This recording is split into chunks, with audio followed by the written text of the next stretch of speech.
Oops, my bad. Welcome back to the Arsenal 26 Surplus Shop. We've got a lot to cover today. We will first go over an experimental, fixed heavy weapon system. The goal was to make certain heavy weapons feel like they are fixed in place, which meant I had to do some Lua gymnastics to get a basic mechanic into the mod. After emptying a 50 caliber ammo canister, we will set it as a magazine for the DSHK machine gun, and load it with some ammo.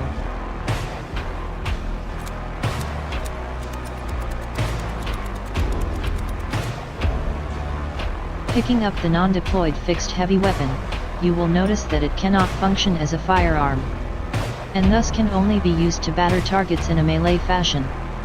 Be advised, this is not recommended, as it will cause damage to the weapon since it is not meant to be used in this way. Pressing the fold stock hotkey will deploy the tripod, and the weapon will appear in a rest mode in front of your character. When aiming, the fixed weapon will anchor itself to the nearest square, which may not be exactly where you are standing. This is required in order to simulate the rotation arch around the tripod when you aim in different directions. Animations can get strange in this mode, as you can see when reloading. In this sneak peek, we will be using a new gunfighter information window, which contains detailed information on equipped weapons and attachments. Please note, this info will only appear for items that are in your hand.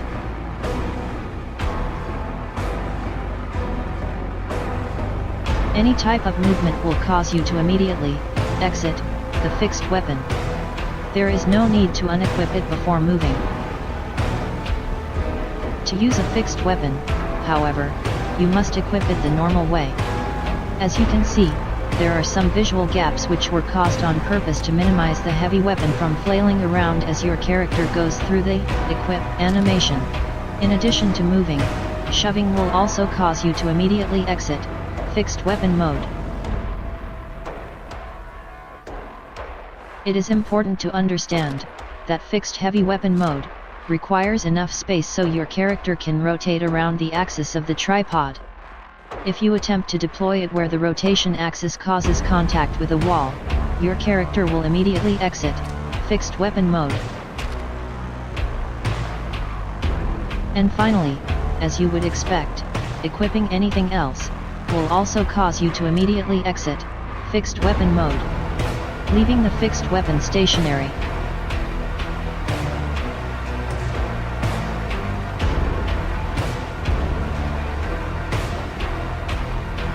In order to transport a heavy fixed weapon, simply equip it, then fold the tripod. This will allow you to move without leaving it stationary. Placing the item while folded will be like any other item.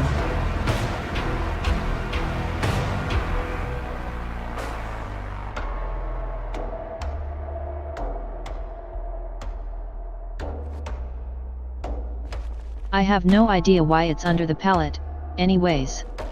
Let's move on. In the next segment, I will describe the beginnings of gunsmithing in the gunfighter mod. Currently there is no gunsmith skill, so in order to access the functions, skill books teaching certain things for certain weapon platforms will be used to unlock these functions.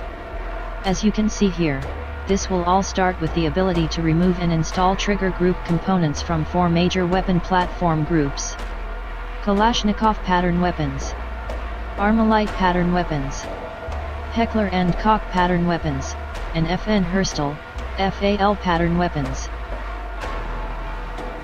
Reading each skill book will unlock the ability to remove and install trigger groups from each perspective group. Now the moment you've all been waiting for. With weapons in the mod being scripted as their real-life counterparts, some people have expressed the desire for OEM Spec D weapons which only come in semi-auto, to have select fire capability. Well, here you go. The LBOAC is manufactured in semi-automatic only, but you can now remove trigger groups from any other AR, such as this M16A2 equipped with select fire 3-round burst, and transfer that trigger group to any other AR pattern weapon. As you can see in the new gunfighter info window, this LVOAC can only fire in semi-auto mode. In order to remove the OEM trigger, we must equip the weapon.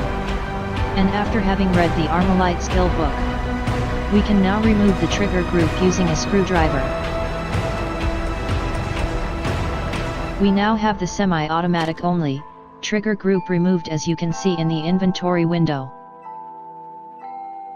Now we need to get the select fire trigger group from the M16. Now we will remove the trigger group from the M16A2.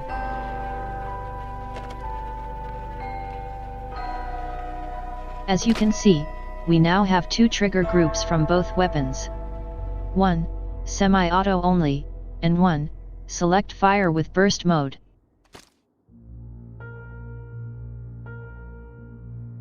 Once a trigger group is removed, that weapon will no longer function. Notice the jam condition indicated in the upper left. You will not be able to clear this jam condition by racking, and the weapon will not fire until you install another trigger group. Notice the Type 0 trigger group indicating the missing component, and the non-applicable indicated under fire mode. With the weapon equipped, you can now select the trigger group you wish to install. You will only be able to do this after having read the appropriate skill book for the weapon pattern group you wish to work on. And for the love of God, you need a goddamn screwdriver. As you can see, in the gunfighter info window, this LVOAC now has select fire modes available, and the trigger group type is indicated in the weapon attachment section. See how that works? Pretty neat, right? And now for the proof that this gunsmithing function actually works. I think you guys are going to have a lot of fun customizing weapons to a whole new level, in yet another realistic way, brought to you only from the Gunfighter mod. Fun fact: did you know that the semi-automatic only Origin mag-fed shotgun is based on the Kalashnikov? Let's see if we can use what we have learned to remedy this, shall we? Step 1. Equip gun. Step 2. Remove OEM trigger group. Step 3. Equip gun with trigger we want.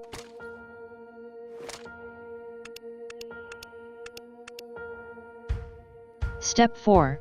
Remove trigger group. Step 5. Equip gun we want to upgrade. Step 6. Select and install the new trigger group.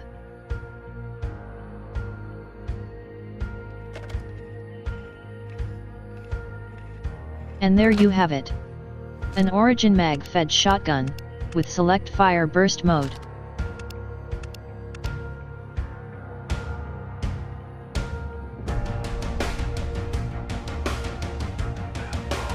Now maybe we won't need so much cheese to go with all that wine. Haha.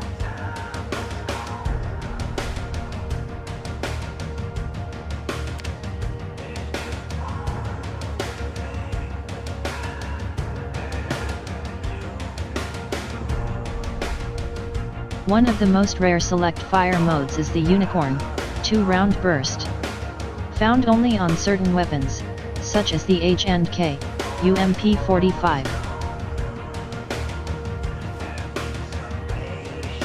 Some would argue that a 2-round burst is superior to the 3-round burst, because both rounds of the 2-round burst tend to hit the target, while the third round of a 3-round burst often does not.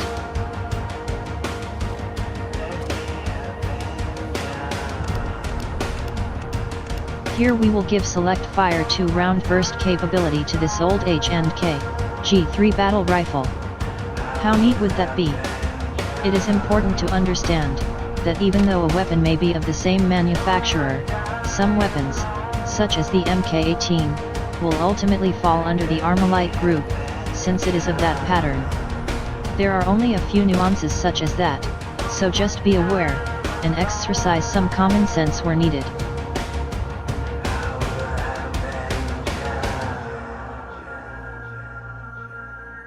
In addition to removing trigger groups from weapons you find, they can also be found as loot in Type 7. Semi-burst auto configuration.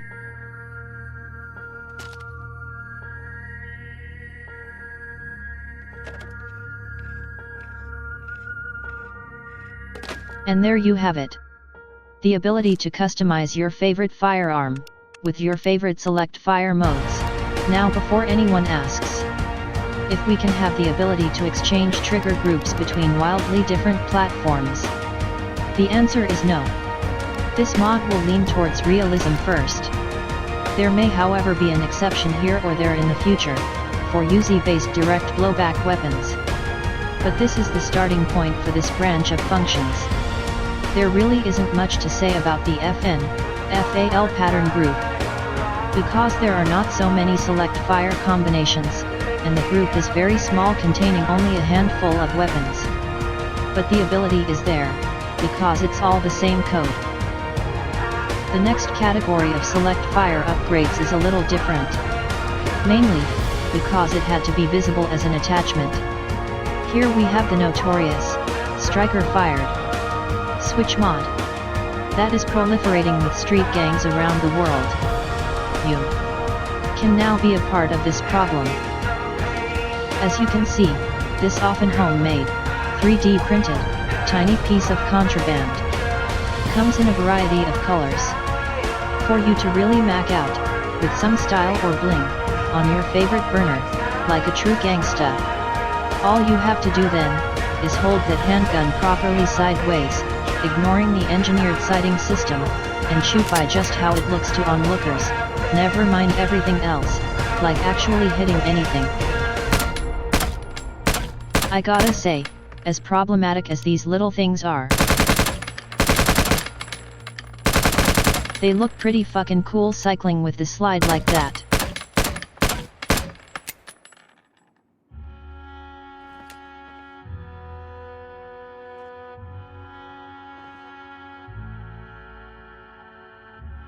I will just go through some potential fashion combinations to give you some ideas of what to wear while rocking a switch mod GAT.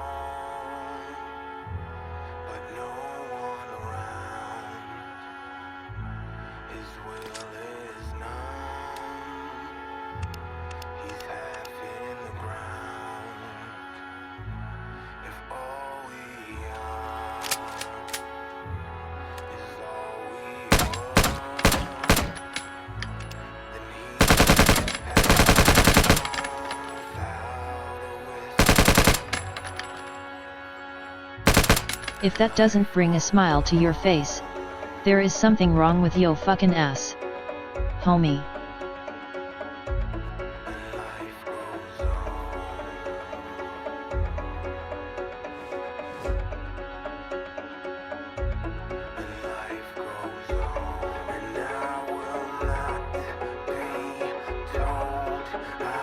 My personal favorite is the blue one. Fuck. I forgot to prep a 45 caliber magazine. Cut.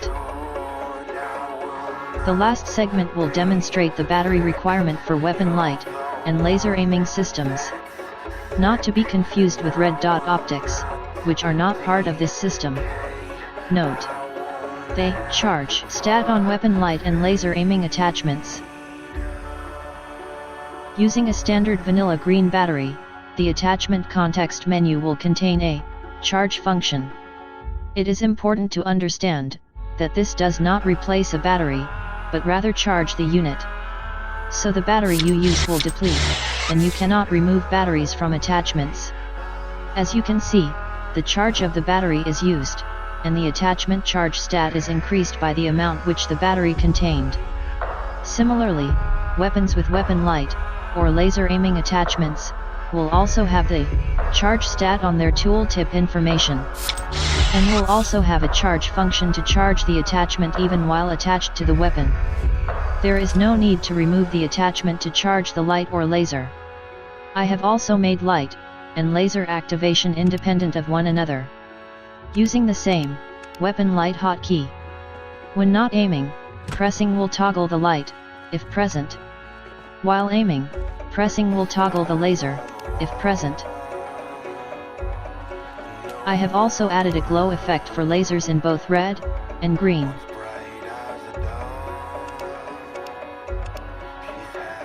You can monitor charge usage through either the inventory screen tooltip information, or the gunfighter info window, indicated as a number right next to the attachment in the attachments section. It is also important to understand that using both laser and light at the same time is possible. It does drain the battery at double the rate. Hang on, I forgot to prep a green laser.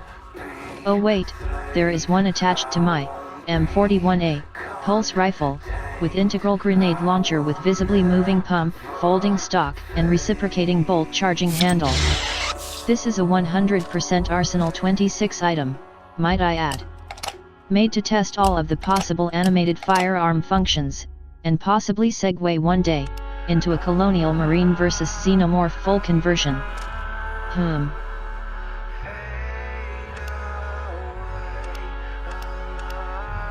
If the laser aiming attachment has multiple laser modes, this can be selected through the inventory context menu. In summary, light and laser attachments, and weapons with light or laser attachments installed, will now require a battery charge in order to function. Both lights and lasers can be activated independently or at the same time, which affects overall runtime.